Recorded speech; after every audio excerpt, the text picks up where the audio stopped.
Hello, everybody. It's Dave Neal, stand-up comic and host of Bachelor Nation News. We have an update on the Clayton Echard hoax paternity scandal. We now see detectives calling out Jane Doe's pattern of abuse. And by that, I mean they actually make notes in their police report saying she's made these accusations before. So we've wondered, hey, are they onto her? Or do they not even understand what's going on here? So I'm going to share all of that with you guys right now. Follow me on Instagram at DNeals. I'll be live on Patreon at noon Central Time, patreon.com/Dave Neal. We just got a slew of voicemails sent to us, and I'm going to be sharing some of them on Patreon. I'll give you sort of a teaser right now of what we're dealing with regards to the amount of manipulation going on, the amount of using resources. She's out of town, and she tries to get an injunction against harassment on Clayton because he's posting online, essentially, I'm guessing, saying, I'm not the father, little to no fetal DNA. Here's a quick clip for you. Right now I'm out of Arizona, but I'm trying to get an emergency injunction against harassment against my ex, who is a celebrity and is very publicly posting for people to... So first of all, she calls Clayton her ex. They hooked up once. My cases, our current case, and look up my case against I have two other restraining orders against the same man. And I am just desperately trying to stop it, to stop him from continuing to post because it's getting picked up by like People Magazine and Us Weekly. And again, all he's posting is sharing his truth, which is there's little to no fetal DNA. I don't know what to do. Did you already do an order of protection through AZ Point? Oh, yeah. I did, yes. Okay. And was it served? Are you reporting, like, violations of it? No, all I did was I filled out the form, and then I've been trying to call the courts to see if I could, do like a telephonic appearance, but I just can't get in touch with anybody at the courts. And since it's like an emergency because he's actively posting this, that's why I thought I would call you guys to figure out what to do. An emergency. An officer contact you. What's your address here? Okay, so we'll cover more of this in the next video and on Patreon. This is info that just dropped. I'm getting multiple. We have another one here. 7-minute long phone call with detectives. An officer who is going to take a report about a guy I have a protective order against. Okay, so it's just she's always okay. So this is how it works, right? Let's go to the documents. We'll be back on that, but right now we have Scottsdale Police Department, and this is where you get to see the detectives. Now, detectives, they know what's going on. They weren't born yesterday, so I'm going to share some of what they had to say. At 11:20 hours on September 27th, Jane Doe called to report that Greg violated an order of protection. The officer was working with the city of Scottsdale wearing the standard issue Scottsdale police blue uniform and said, I was called regarding a violation of an order of protection via online activity. She said that she learned about this on September 21st at approximately 10:30 a.m. I called Jane, who informed me that she believes that her ex-significant other, Greg Gillespie, again, somebody who only dated her for a brief amount of time. He said she was a one-night stand that he had with multiple forms of protection. After going through a long breakup, it was a rebound bang. Greg Gillespie has been leaking information to the press, is what she says. Jane shows with an active served order of protection that Greg and herself have. Jane alleges that Gregory had obtained a copy of court records from a case, Superior Court of State of California, Court of San Francisco, where allegations had been made of Jane faking a pregnancy in the past. That was the court case with Mike Maricini, you know his name, the Italian guy. She described this document as allegations that were brought up in court, but one page of a 220-page court record. Another document is from a case between her and Greg. She alleges that Greg has sent this private court document that he obtained through discovery to several news outlets and tabloids such as Page Six, People, Daily Mail, Us Magazine. She says that he is leaking the above court documents out of context. Well, what's the context, Jane? What's the context? So not only was it alleged that she faked a pregnancy, and this is where it gets crazy, right? It's like, did she or did she not fake that pregnancy with Mike? Well, nobody knows because it never got far enough to actually get the evidence, just like Clayton's case, even though there's little to no fetal DNA. She'll say the same thing. He alleged that I faked it, but there was nothing fake at all about it. Prove it. Effing prove it. Jane believes that Greg is divulging these private court records in an attempt to harass and slander her image.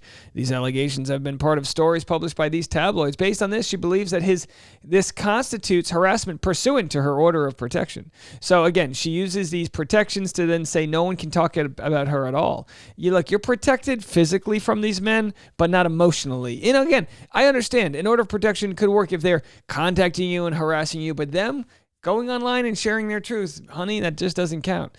Jane said that she received the redacted court documents from a Reddit user who had written about the case, and she said that regarding the San Francisco case, only her and Greg had been granted discovery. She recognizes the nature of the scan documents to be unique to only her and Gregory. So she says it couldn't have been somebody else. And she has this ongoing thing where it's very hard for her to believe that somebody else could be sort of, trying to fight her lies.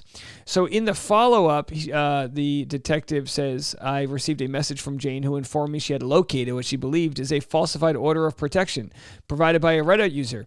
And then they tell her, no, that's an actual order of protection. It was legitimate, but unserved or expired. And she believes that this is further a violation of her order of protection. So she says, you can't get an order of protection against me. I got one against you.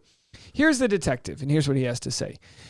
I was working in my assigned capacity as a detective with the domestic violence unit. I was conducting follow-up on the listed case. I had received this case as an aggravated harassment case. Victim Jane Doe claims the officer Greg Gillespie was posting about her on the social media via Reddit under pseudonyms. So it goes on and on and on. We already shared this one, but not the next one I'm going to share with you. So the police officer said they called Dreamy Draw court clerk Manny Vargas, who confirmed Greg had come into the Dreamy Draw Justice Court and got the documents. Sent a voice recording of her speaking to Manny, who was heard telling her only the plaintiff could have access to an unserved document. I contacted Manny over the phone to determine if he did know that Greg had come into the court to get his paperwork. He advised me that he did not know who that was. He did not know who Jane Doe was either. After I explained the situation, he says, yeah, only he could get it, so no one knows where the documents came from. But it doesn't mean they don't exist, So anyway, they talk about the Bachelor Nation subreddit having 56,000 members. Many of the negative comments about Jane were written on that particular sub. It should be noted that for an unknown amount of time, Jane herself would go to the Bachelor Nation subreddit and argue with other profiles about their thoughts on her. This could be one reason why she has so many negative comments about her. Jane posted under the username, and it goes on and on. Greg denies having ever been, even a member of Bachelor Nation's subreddit. He went on to say he's got a civil lawsuit against him and Clayton Echard. Greg told me that he believes Jane is doing these things to get at him during their ongoing civil suit. So anyway, that was the initial ending of that police report. And here's where it picks up on October 19th after the detective got a hold of it. On October 19th, the reporting party, Jane, alleges a violation of order of protection against the listed defendant, Clayton Echard. The victim and reporting party resides at Redacted. I contacted victim Jane Doe by telephone. She states she is pregnant with twins by suspect, Clayton Echard. She states he has denied paternity of the twins and a subsequent DNA paternity test occurred.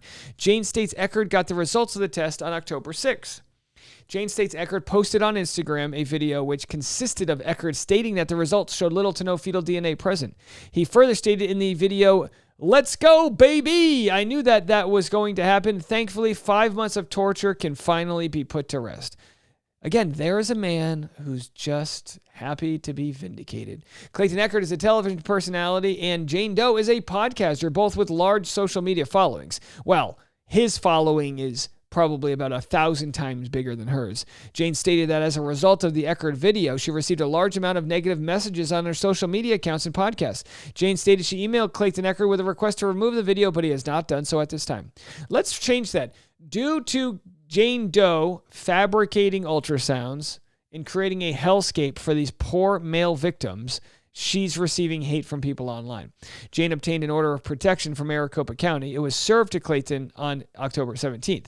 The order stipulates that defendants should not communicate or post untrue or harassing comments regarding plaintiff online, including but not limited to on social media, and shall not cause others to communicate or post untrue or harassing comments regarding plaintiff online or otherwise. So I guess she would have to prove that he was lying in the fact that Ravgen said little to no fetal DNA. I've spoken to the people at Ravgen and confirmed they have yet to find any fetal DNA. Jane's stated paternity determination is ongoing at this time. No, it's not. She is upset by the negative comments and hate appearing on her social media and podcast pages. I informed Jane that I would be forwarding the report to detectives for review of the incident.